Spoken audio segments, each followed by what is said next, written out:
Okay, we are about to start. This is the set 5 of 2023, and we are going to do only the physics part of this set. So, moving on to the first question, which is question number 13.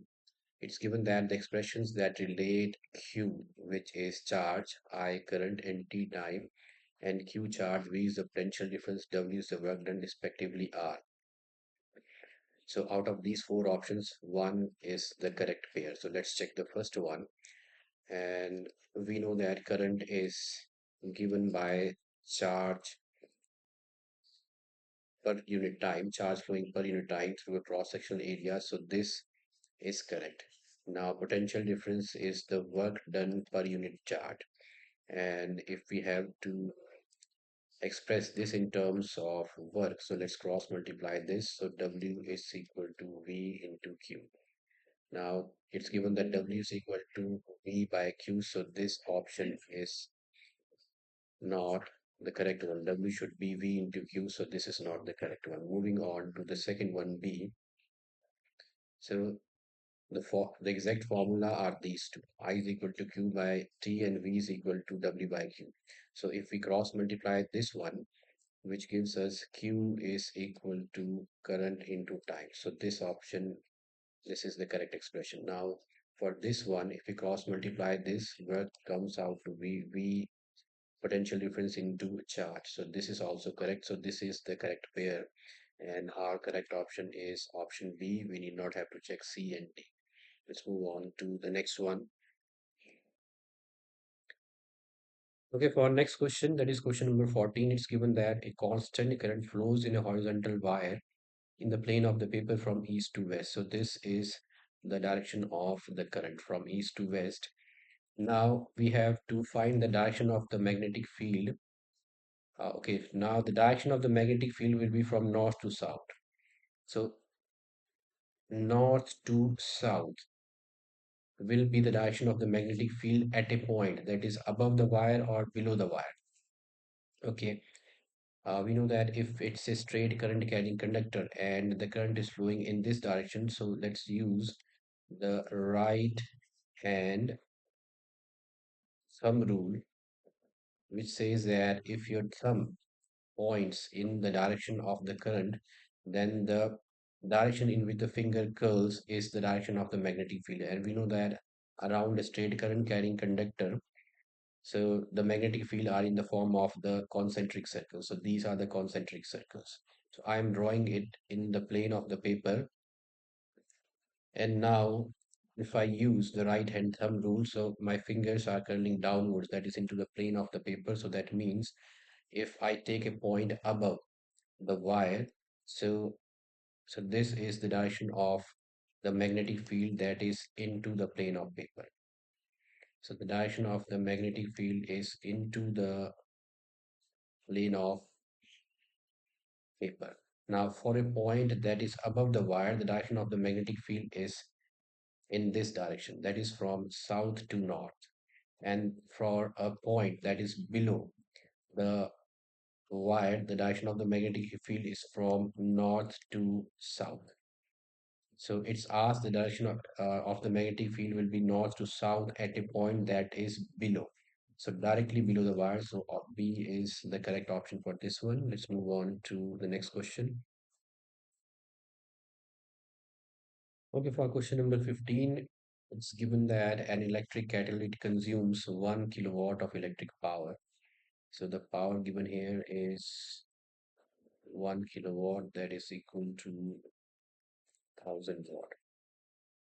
It's operated at 220 volt, so potential difference is 220 volt, and we have to find the minimum rating of the fuse wire to be used. So now the minimum rating of the fuse wire to be used depends how much current this kettle draws. So let's find out the current, and we know that power is given by potential difference into current. So I is equal to P by V. So P is 1000 and potential difference is 220. This is 11 and 50. So I is equal to 50 by 11, which gives me its 4.5 ampere approximately. So 4.5 ampere is the current drawn by this kettle.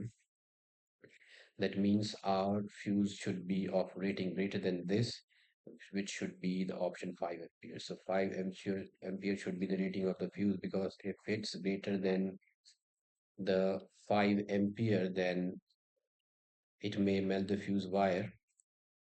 But in this case, the current drawn by the kettle is 4.5 ampere. So the fuse should be greater than this. Fuse should have the rating greater than the current drawn, which is 5 ampere. So 5 ampere, that is B, is the correct option for this one. Okay, for question number 20, which is the assertion and the reason based question. And the assertion says that two magnetic field lines around a current carrying straight wire do not intersect each other, which is true. So this is true. And let me tell you why they do not intersect each other. So let's say this is a current carrying straight wire, and we know that the magnetic field around it is in the form of concentric circles at any point, and the tangent to the magnetic field at any point gives us the direction of the magnetic field. So this is the direction of the magnetic field at this point. Now, let's say if these two magnetic field lines intersect each other. So for this, magnetic field direction is given by this tangent, which is this one. And for this, the tangent will be in this direction. So it will give us the direction of the this magnetic field in this direction. So this is the second direction, this is the first direction. And at one point, we cannot have two directions. So that's why two magnetic field lines cannot intersect each other. So the first one is true. Now, the magnitude of the magnetic field reduced at a given point increases as the current through the wire increases, which is also true, because magnetic field is directly proportional to the current. But this is not the correct explanation of A. So both assertion and reason are true, but reason R is not the correct explanation of the assertion A. So our option is option B. Okay, for question number 25, we have to observe the following diagram showing image formation in an eye, and we have to identify the defect of vision.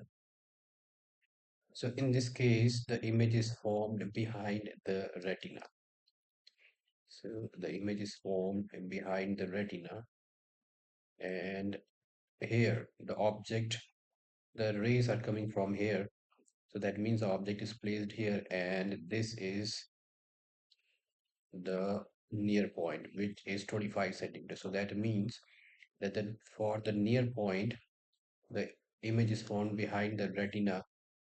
This is the near point, and this is happening because the near point has moved farther away from the normal near point. So our near point has moved away. So that means we are not able to see the nearby objects. And if we are not able to see the nearby objects and able to see the far away objects, so this is defect is hypermetropia. And hypermetropia is also called farsightedness. That means we are able to see far away objects but not the nearby objects, because normal near point has moved away. The near point has moved away from the normal near point, which is 25 centimeter, and the object is found behind the retina. That means now your near point is more than 25 centimeter, then the ray should be coming from here. So ray should be coming from here so that it is formed at the retina. Okay.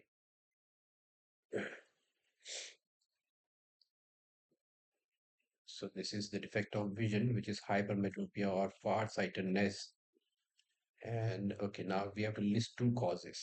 So two causes for this is that because the image is formed behind the retina, so two possible causes for this could be that the focal length is too long. Now the focal length is too long here. This is the focal length. This is formed at the focus, so focal length is too long. it should be here up to this, up to the retina. It should be, this should be the ideal focal length. So the first cause is focal length is too long.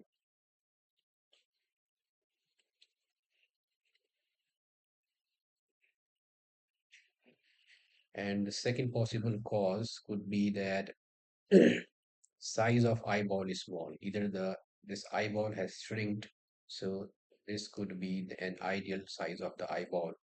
So we can say that eyeball is too small.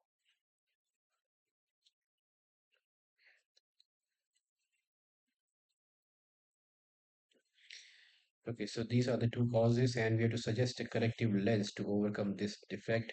And to overcome this defect, these are the two possible causes. I'm going to name that as 1 and 2.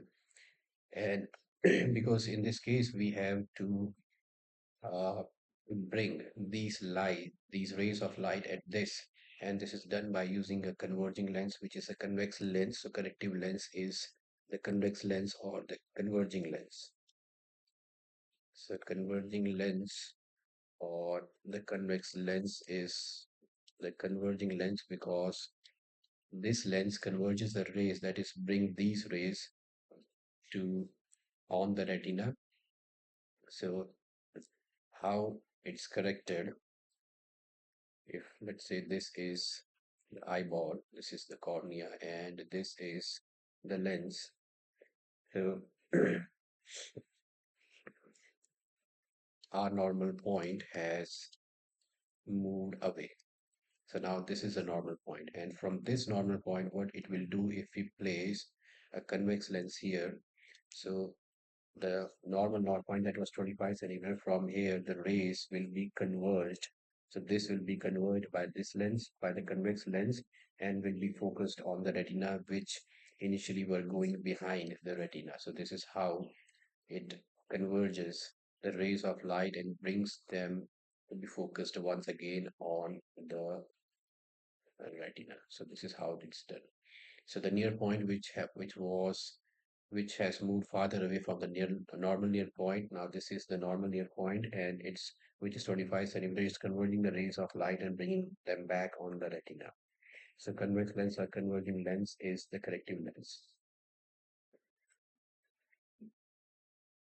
Okay, for question number 30, it's given that an object of height 5 centimeter is placed at a distance of 20 centimeter from the optical center of a convex lens of focal length. So this is the object height, which is denoted by h. So this is question number 30 part. This is first part, and we have the sub part 1 of part 1. So height of the object, it's given as height is 5 centimeter. Now it's played at a distance of 20 centimeter. So object distance u is, sorry, this is minus 20 centimeter. And focal length, it's a concave lens. So focal length for concave lens as per sign conventions is negative, which is negative 80 centimeter. Now we have to find the image distance and the magnification. Now the image distance is, and the magnification is same.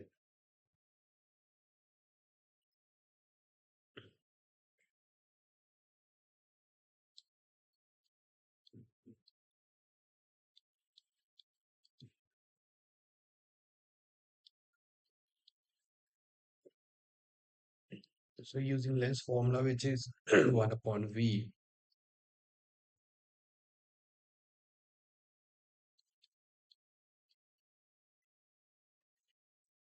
use negative 18, F is, sorry, use negative 20,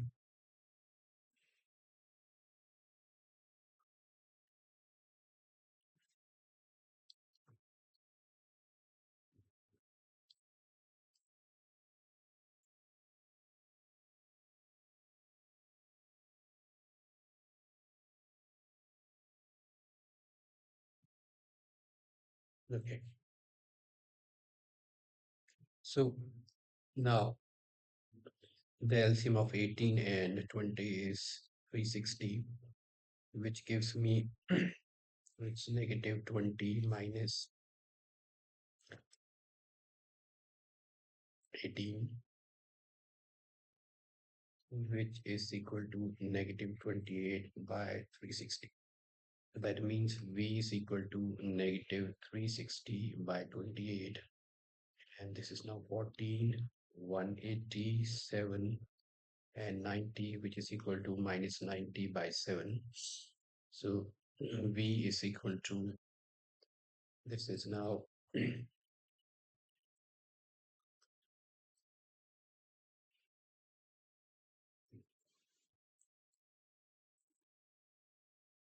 okay, this should be actually 38. This is negative 38 by 360.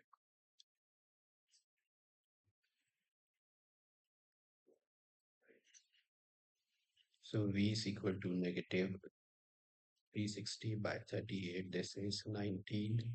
This is 180. So negative 180 by 19. And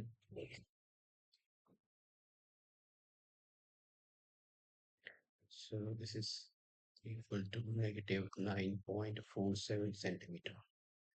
So the image is formed on the same side, that is in front of the lens and at a distance of 9.47 centimeter from the optical center of the concave lens. So we can see that it is formed, or the image is formed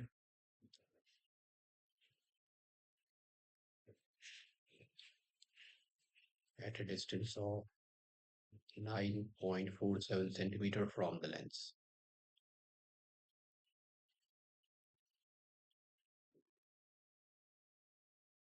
Okay, now we have to calculate the magnification, and now magnification for the lens is given by the formula V by U, and V here is, this is negative 360 by 38 divided by U, which is negative 18. So this is 360 by 38 into 1 by 18. This is 20, 10, and 19. So magnification here is 10 divided by 19. And that should give me the value 0.52.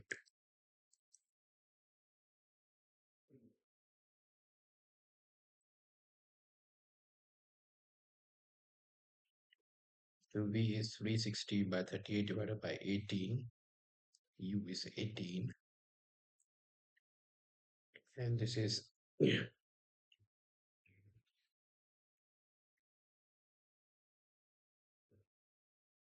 this is 0.52. Magnification is 0.52. That means that the image is smaller, image size is smaller than the object size. Okay, for next one, moving on to the next part, we have to compare the values of magnification obtained by concave lens and a concave lens when both lenses form virtual images. So let's take the case of concave lens first. So this is part second, and for concave lens, the image formed is virtual. So in both the cases, for concave and the convex lens, we have to uh, compare the values for virtual images. So for convex concave lens, let me show you how the virtual image is formed. This is the virtual image, and now let this be a concave lens.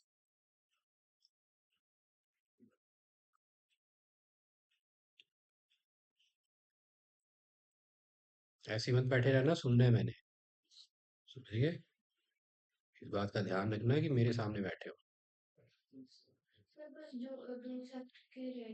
हाँ, करो इसको। हम्म।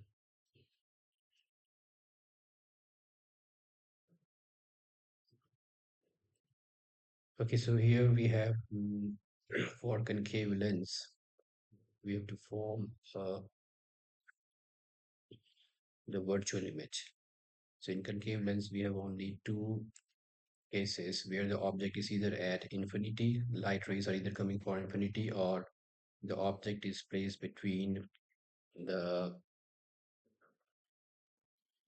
twice of the focal length, that is between two center of curvature and the principal focus. So that's the only case where the virtual image is formed for concave lens. So between, or we can say between the infinity and the optical center of the lens. So that's the case when the virtual image is formed. So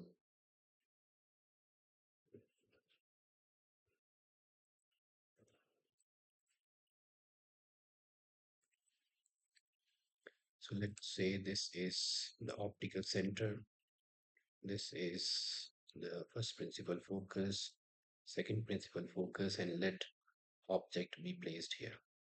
So object is upright. The ray that's going parallel to the principal axis is diverged and seems to be coming from the focus. So it seems to be coming from here. So that means we have to draw this as the dotted line. Okay, so this is how the ray is diverged. Okay, now let's take another ray of light that is going through the optical center, and both these are intersecting at this point. So this is the point where the virtual image is formed, and let this be a dash b dash. Okay, now in this case, you see the size of the object is greater than the size of the image. So this is a virtual image formed in case of a convex concave lens. So that means we know that the magnification is also given by size of the image divided by size of the object. Now this is smaller than h dash. Size of the image is smaller than h.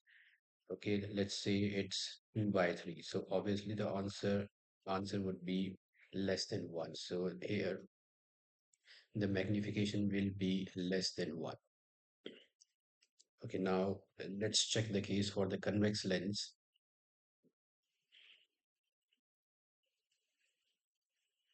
Okay, so let's say this is a convex lens. This is the principal axis. And first principal focus, second principal focus. Now we have to form, in this case, the virtual image. So that means the object is placed between the optical center and the principal focus. So the ray of light that goes parallel to the principal axis passes to the focus. So it goes like this.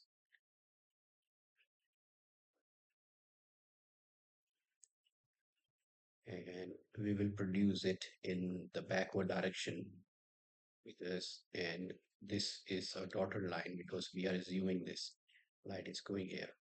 Okay, now let's assume another ray of light that's going through the optical center, and it will just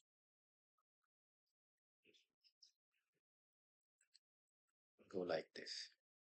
So these are the rays of light, but we will assume this to be coming, this to be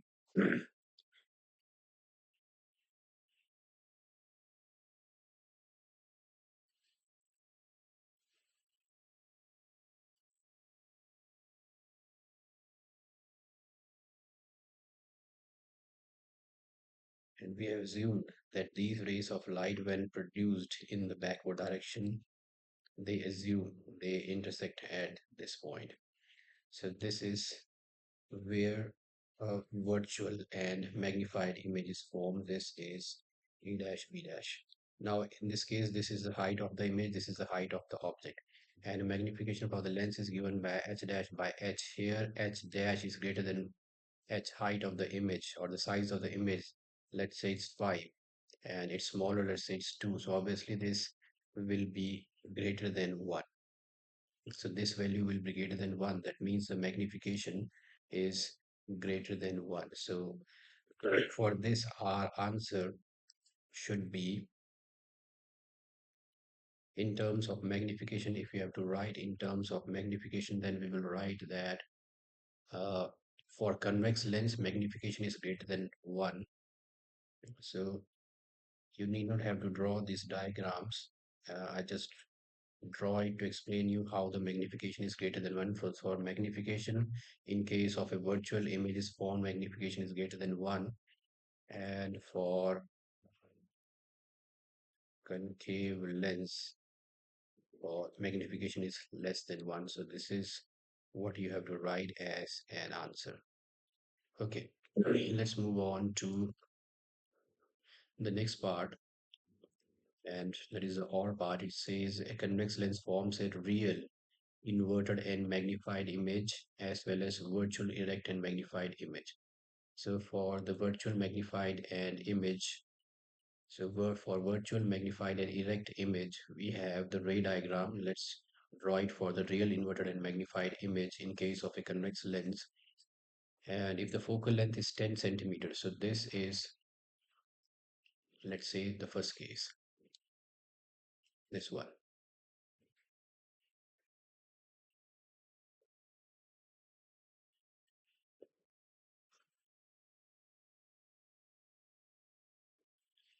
Uh,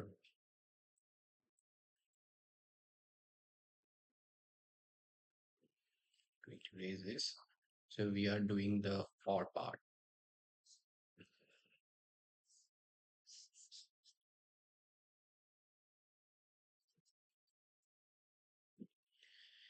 Okay, for our, this is the virtual erect and magnified image. So this is the second part. So this is the virtual erect and magnified image. This is our part. Okay, now we have to form. Let me take all this off.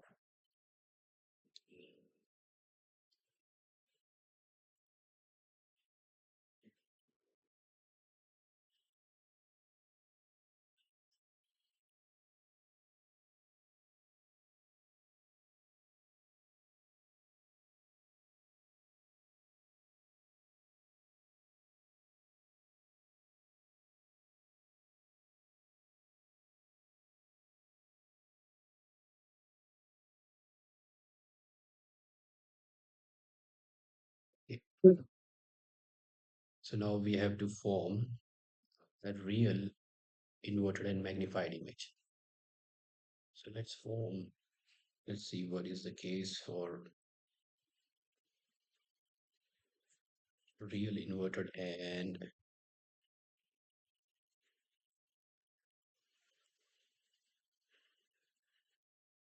so real inverted and magnified image in case of a convex lens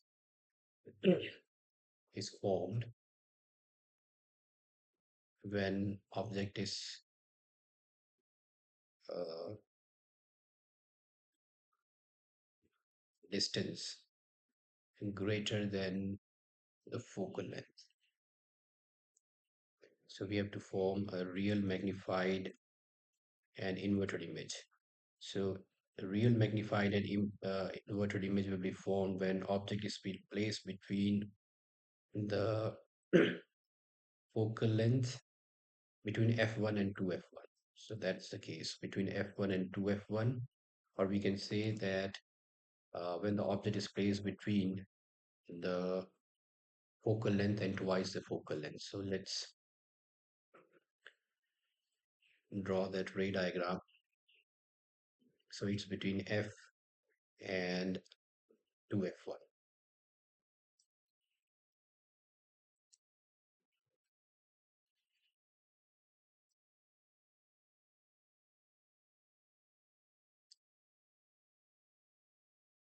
Or we can also take the image. So it's between f and 2f1. So let's So object should be between f and 2 at f1. So let this be the object between f and 2 f1. So this is the case when we have the real inverted and magnified image. Okay, now this goes through the optical center, intersects here. This is where the image is formed, which is real, magnified, and inverted. This is A dash, V dash, arrow is pointing downwards, it's inverted. These are the directions of the rays. So, okay. And this image is formed beyond 2f. So this is 2f2. Okay. This is the object AB, and this is the image A dash B dash. Okay, so these are the two cases, and where the image is formed. So in this case, the image is real, inverted, and magnified, and in this case, the image is virtual, erect, and magnified. Now, let's read out the question. If the focal length of the lens is 10 centimeters, so the focal length is 10 centimeters. This is the focal length between the optical center and the principal focus. So this distance is 10 centimeter. This distance is 10 centimeter.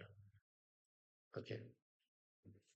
What should be the range of the object distance in both cases? So in both cases, the object, so object is placed here between optical center and principal focus, that is within a 10 centimeter from the convex lens here. And so this is 10 centimeters. So that means this distance is double, which is 2f, which is 20 centimeter. So that means the object should be placed to get, so object should be placed between 10 centimeter and 20 centimeter. So that's the range for the object. So between 10 and 20 centimeters. So that means the object distance should be uh, greater than 10 centimeter. So between 10, or we can say that it's between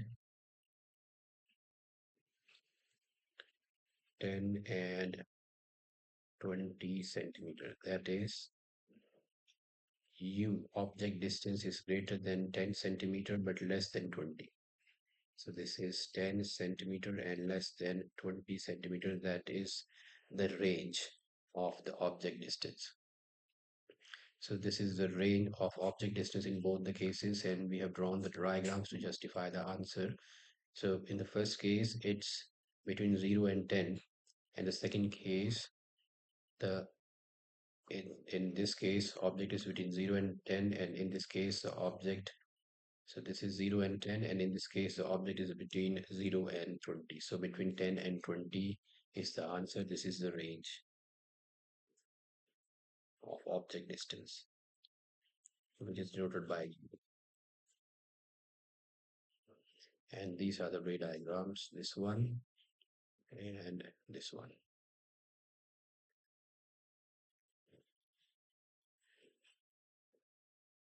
Okay, let's move on to the next one. That is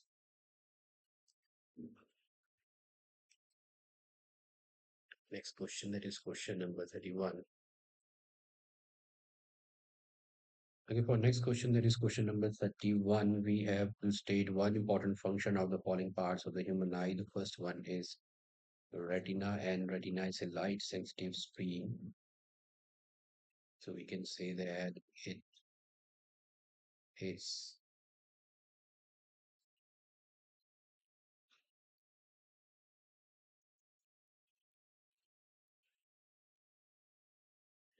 light sensitive screen on which image of an object is formed.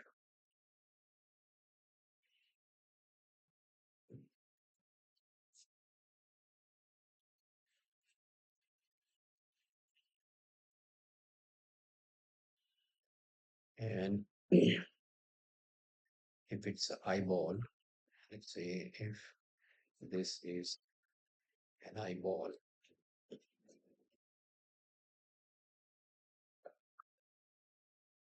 so this is the retina where the image is formed. This is the lens, which is held in position by the ciliary muscles. These are the ciliary muscles. which holds the lens in its position, and this is where the image is formed when the light rays comes, and it converges those light rays to form the image at this uh, part, which is called retina. Now, pupil is, it regulates and controls the amount of light entering the eye. It's a hole here, and on top of which we have iris. So this is pupil, and it controls and regulates the amount of light entering the eye.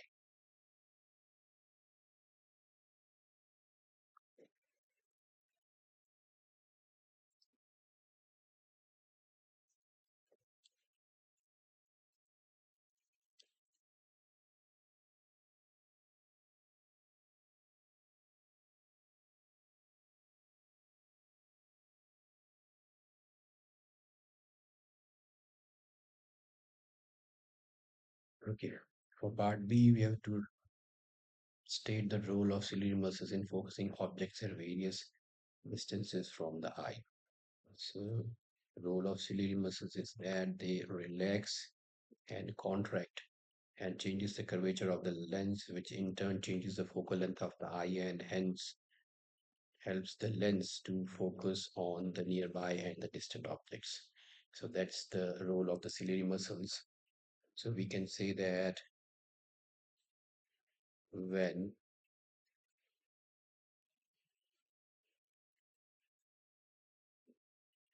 when ciliary muscles relax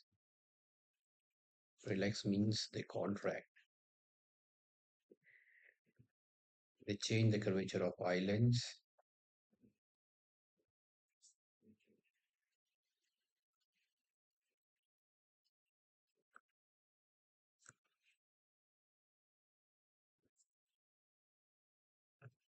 and hence the focal length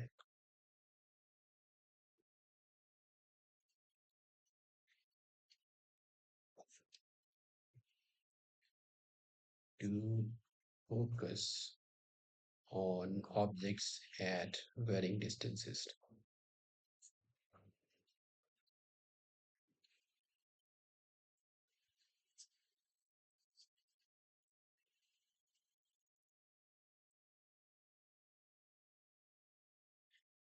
So, and then this distance is from the eye. So that's the role of the ciliary muscles.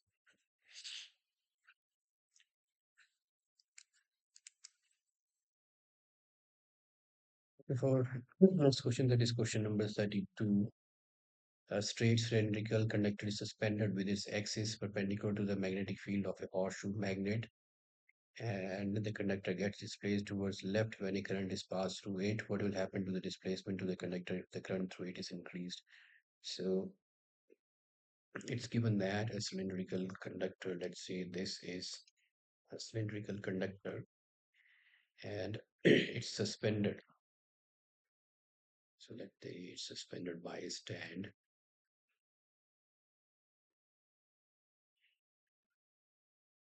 Let this be a stand.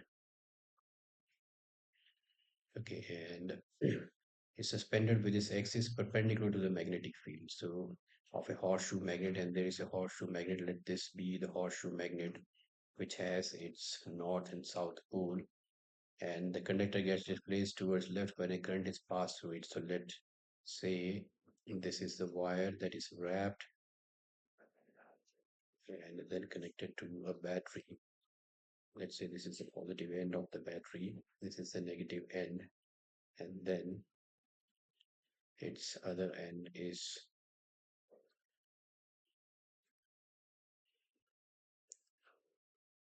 this is how it's connected to the conductor. Okay, now the conductor gets displaced towards left. So it gets towards left when current is passed through it. This is the direction of the current. So let's say it gets displayed towards left. So what will happen to the displacement of the conductor if the current is increased? So this is the conductor placed in a magnetic field, and we know that when a current carrying conductor is placed in a magnetic field, a force X on it, and when the current is increased, the displacement of the conductor is increased as well. So therefore, the first one, the displacement is increased. Now, if the horseshoe magnet is replaced by another stronger horseshoe magnet, that means the magnetic field increases, and that means that the displacement also is increased.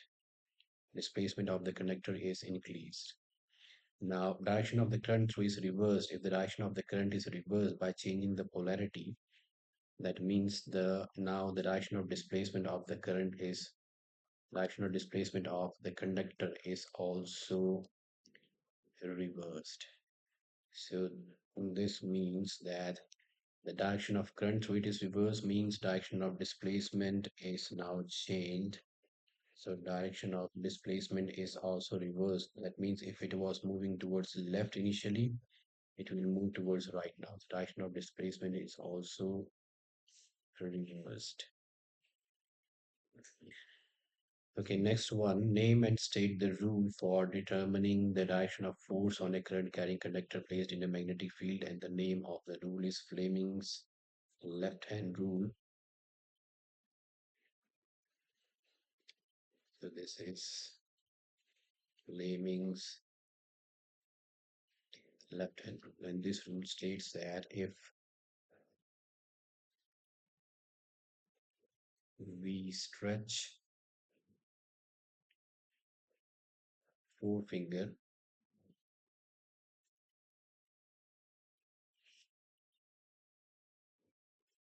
middle finger, and thumb of left hand mutually perpendicular to each other,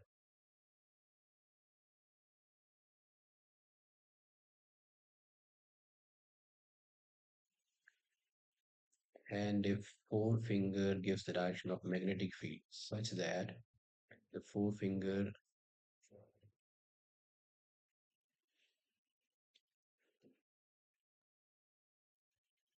gives the direction of magnetic field and central finger or the middle finger gives the direction of current,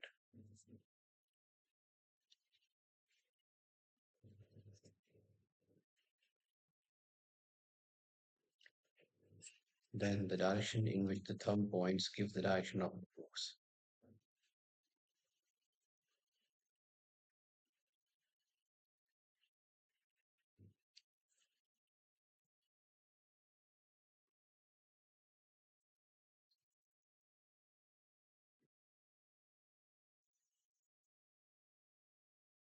Thumb gives the direction of force on a conductor or the motion of the conductor. So that means if we have thumb, forefinger, and the middle finger mutually perpendicular to each other, and let's say this is the forefinger which gives the direction of the magnetic field which is denoted by B, and this is the middle or the central finger which gives the direction of the current, and this is the thumb, then the thumb gives the direction of the force or the motion of the conductor, and all these are mutually perpendicular to each other. This is Fleming's left-hand rule to find the direction of force on a current carrying conductor placed in a magnetic field.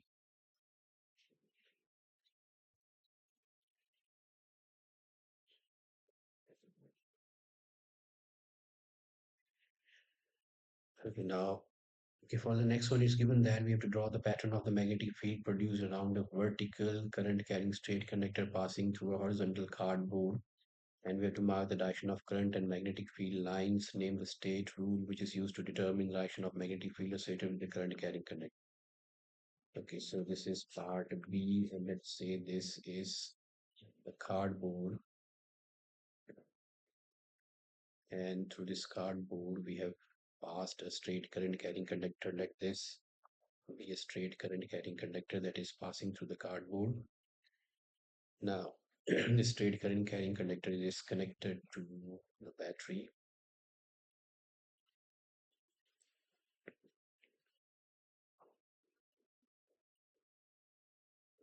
Okay, and let this be the direction of the current.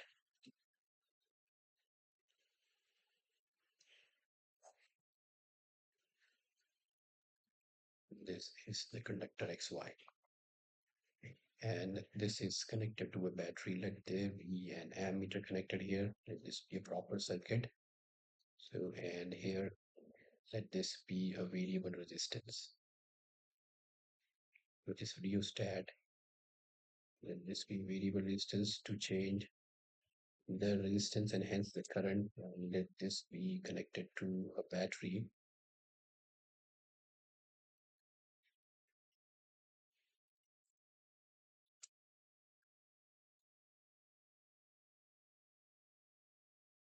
Okay, this is the negative and the positive. So this is the direction of the current. And the current is flowing in the downward direction. And we know that at any point around a current carrying straight conductor, the magnetic field is in the form of the concentric circles. So this is the pattern of magnetic field. Now we have to give the direction. The direction of the current is in the downward direction, and if we use the right hand thumb rule. So this is the right hand thumb rule to give the direction of the magnetic field. So the pattern of magnetic field is in the form of concentric circles at any point, and this is the right hand thumb rule. Find the direction of the the magnetic field in a straight current carrying conductor. And it states that if we grasp a current carrying straight conductor in our right hand,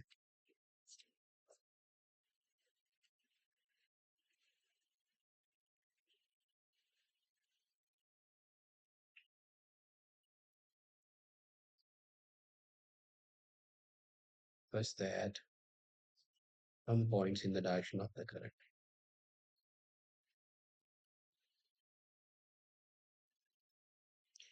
then the direction in which the fingers curl gives the direction of the magnetic field. Thumb points in the direction of current.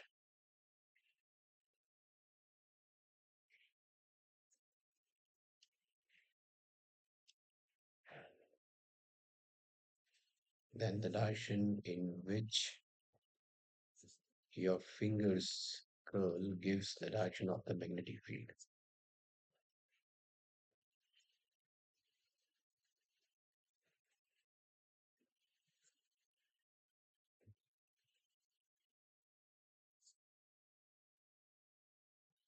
This is magnetic field. So if we use a right hand thumb rule here, and our thumb is pointing downward, then the fingers are curling in this direction. So this is the direction of the magnetic field. That is the anti-clockwise. If it is considered this to be a plane of the paper, so this is how the magnetic field lines would be in this direction. And we use right hand thumb rule for this.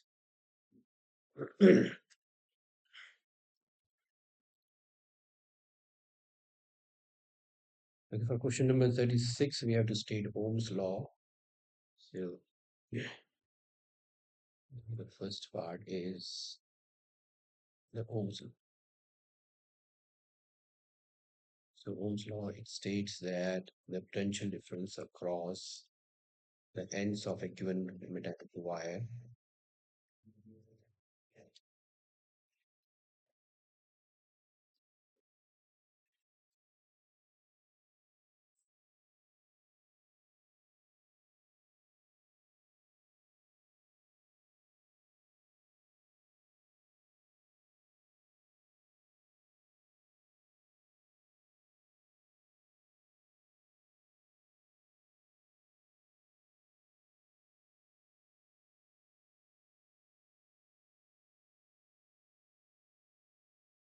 potential difference means V across the ends of a given metallic wire is directly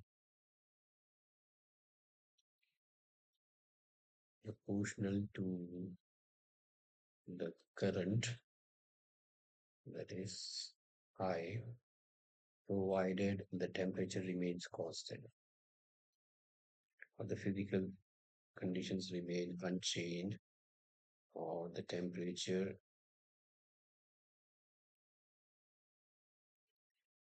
remains constant. that is V is directly proportional to I, and if we remove the proportional sign, it's equal to R into I, where R is the constant called resistance. So mathematical expression for Ohm's law is V is equal to IR. Okay, now name and define the physical quantity determined by the slope of the VI curve. So physical quantity determined by the slope of the VI curve is the resistance, and it is the property of a conductor to resist the flow of charges.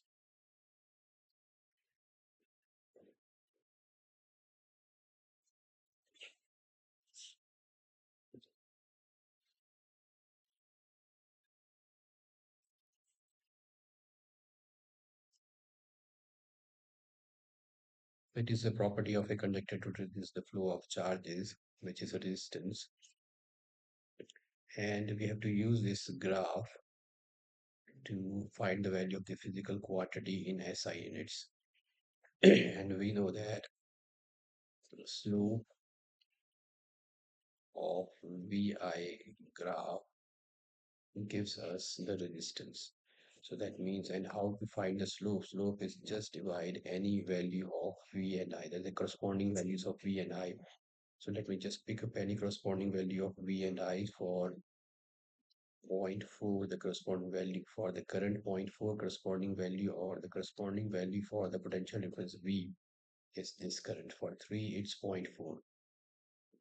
So for 3, it's point 0.4, which gives us 30 by 4, and that is equal to 725. So 7.25 ohms is the resistance from the slope. Okay, sorry, it's a 7.5. Okay, so slope means we have to divide V, that is the value along y-axis, by the value along x-axis V by I, which gives us the slope, and that is equal to the resistance. So resistance equal to V by I, because V by I is the slope. Okay, now for next part, we have to establish a relation between 1 kilowatt hour and 1 joule. So 1 kilowatt hour is the practical commercial unit of electrical energy consumed, and 1 kilowatt hour can be written as 1 kilowatt into 1 hour. Now 1 kilowatt is 1000 watt, and 1 hour is 60 into 60 seconds, which gives me 36, 1, 2, 3, 4, 5 watt second, and we know that watt second is joule. So writing this in the scientific form, this is 3.6 into 10 raised power 6 joule. So 1 kilowatt hour is equal to 3.6 into 10 raised power 6 joules, and kilowatt hour is the commercial unit of electrical energy consumed.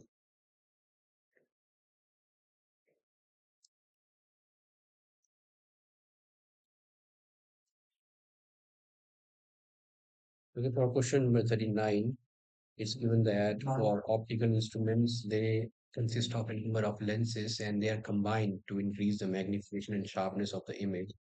So that means these lenses are combined like this, they are placed like this, so that the effective lens formed by these combination will have the power of sum of difference.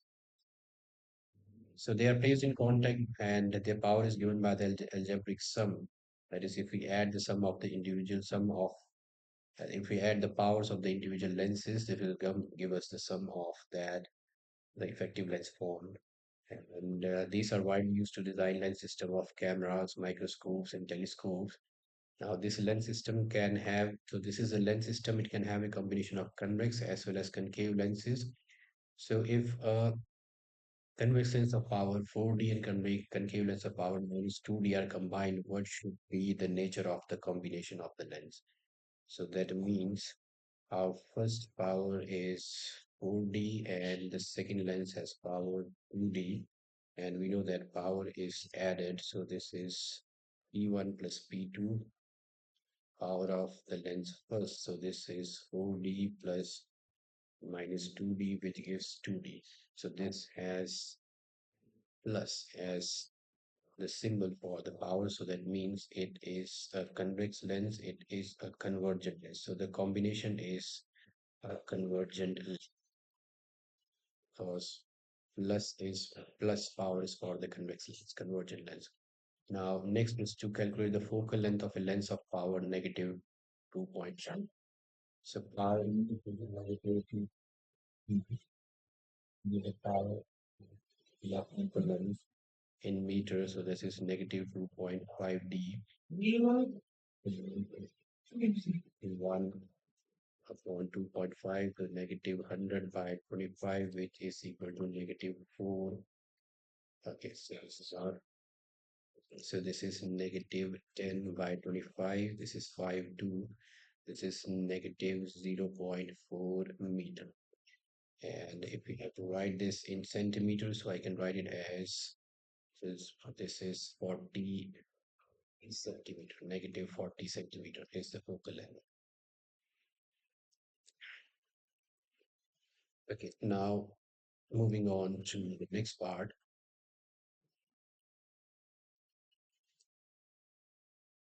Now we have to draw a ray diagram to show the nature and position of an image formed by a convex lens of power point D. So this is the convex lens of the power point D.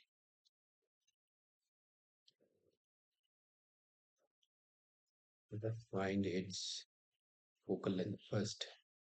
So the focal length in meter, we know that power is 1 by f, where focal length is in meter, this is 0.1. So that means focal length in meter is 1 upon 0.1, which gives me 10. This is 10 meter, which is zero point 0.1 centimeter, or let me just keep it as 10 meter. So 10 meter is the focal length. And now,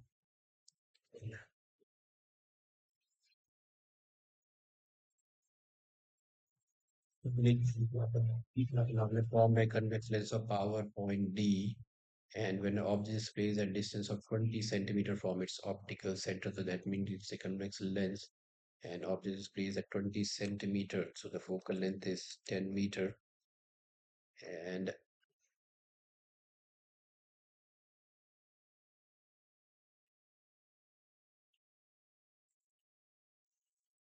okay, so there is a convex lens, and let this be the optical center. This be the first principal focus. This is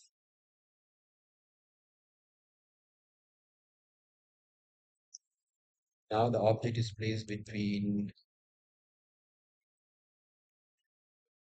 it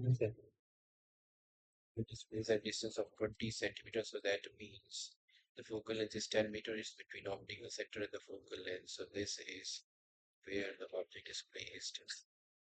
And we denote subject by AB. Okay. So the first ray of light will go through the first principal focus, and the second ray of light we will take it through optical center, and let's produce them backwards. And if we produce them backwards, so this will intersect here. And because we have assumed them to be, we have extended them backwards, so let this be in the dotted lines. So the image formed here is virtual and erect. So this is where the image is formed, which is virtual and erect. It's highly magnified. So this is the image formed. A dash, B dash, that is beyond the center of curvature. Okay.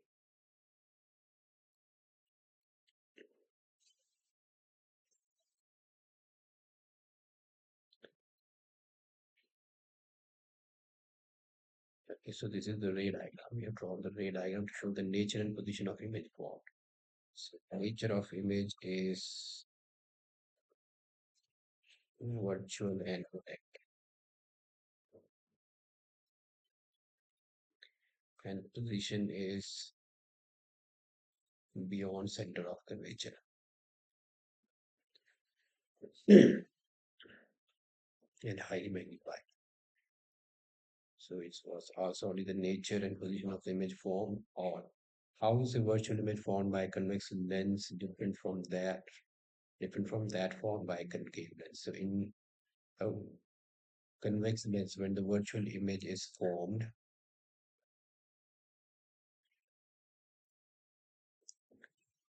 so what is the difference between the virtual image when it's formed in case of a convex lens and when it is formed in case of a concave lens? So in convex lens, when the virtual image is formed, this is magnified. And in concave lens, when the virtual image is formed, this is diminished. And here you see in case of convex, the object is between here, the object is between optical center and focus. So that's the difference. The object is between optical center and the principal focus. So that's the difference.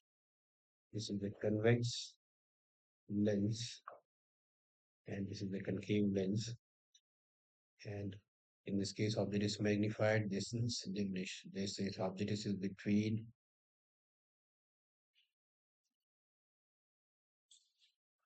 optical center and focus, and here the object is anywhere between optical center and infinite.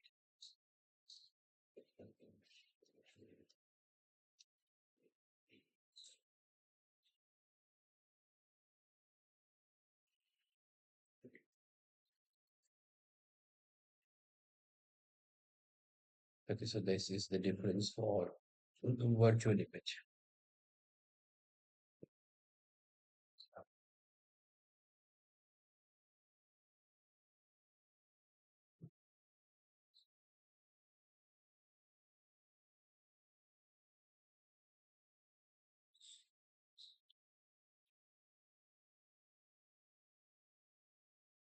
Convex and concave lens. Let me show you how.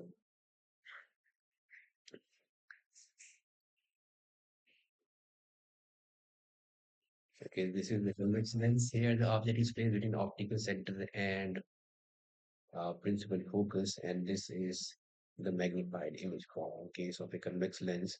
And in case of a concave lens, this is the image form which is diminished. Here the image is magnified and object is anywhere between infinity and the optical center. We get the virtual image.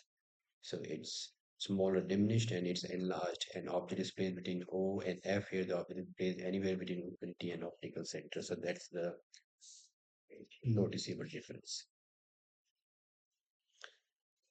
Okay, with this, and under what conditions do a convex and a concave lens forms virtual images? So I have given the answer. Under what conditions of for concave convex lens object is between O and F, and for the concave lens for virtual images object is between anywhere between infinity and optical center.